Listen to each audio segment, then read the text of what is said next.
కూర్చొని కాస్త ఆగొచ్చు.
క్లోజ్ చేసిండ్రు.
విష్ణుమూర్తి జలజ్యోతి, కాలభైరవ ఆకాశజ్యోతి.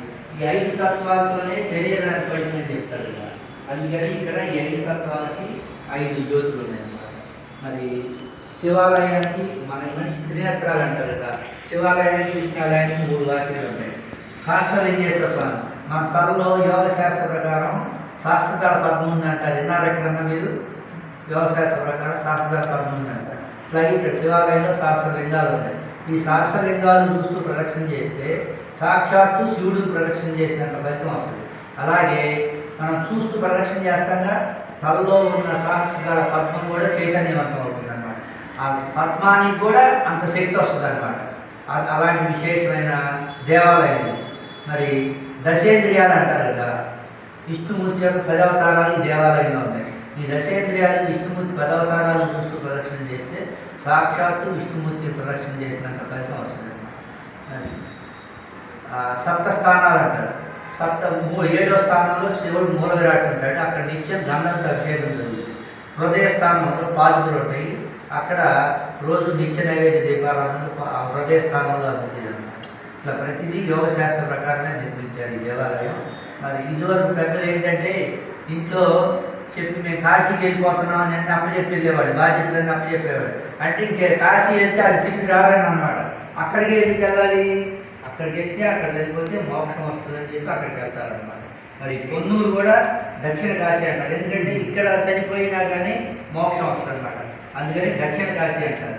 అలాగే మన పెద్దలు మాఘమాసంలో స్నానం చేయమంటారు. పొద్దున్నే లేచి నది స్నానము, సముద్ర స్నానం, కనీసం బావి స్నానము ఏదో చేయమంటారు. అది కూడా కుదరని ఇంట్లో స్నానం చేస్తారు. మరి కార్తీక మాఘమాసంలో స్నానానికి అంత విలువ ఉందన్నమాట.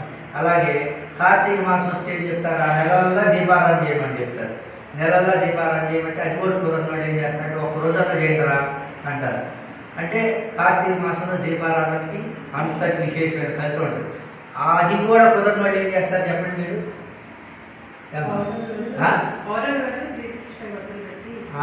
కార్తీక మాసంలో కుదరలేదు అనుకోండి ఏం చేస్తారు? మీకు అందరికీ తెలుసు, మీరు చెప్పలేకపోతున్నారు.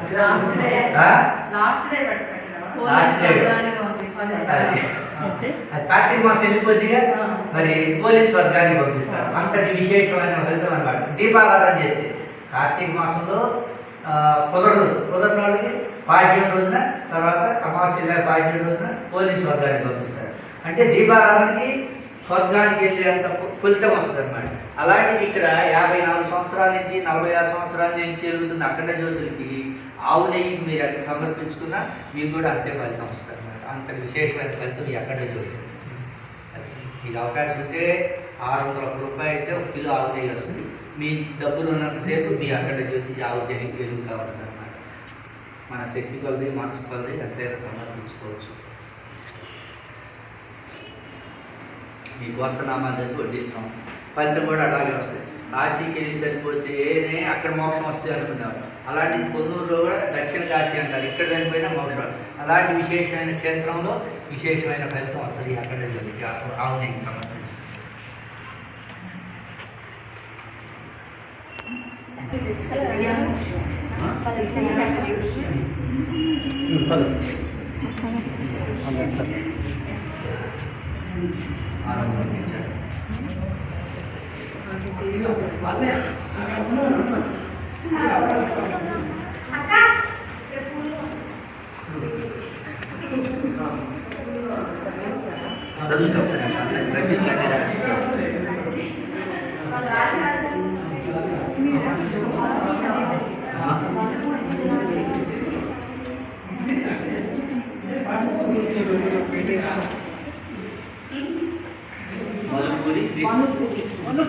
వణుకూరి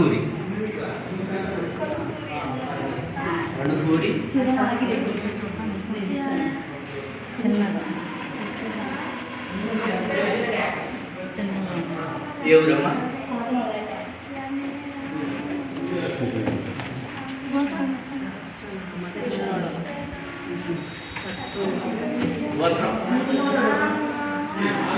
ముదుగోళ్ళ ఎంత ఇచ్చారు?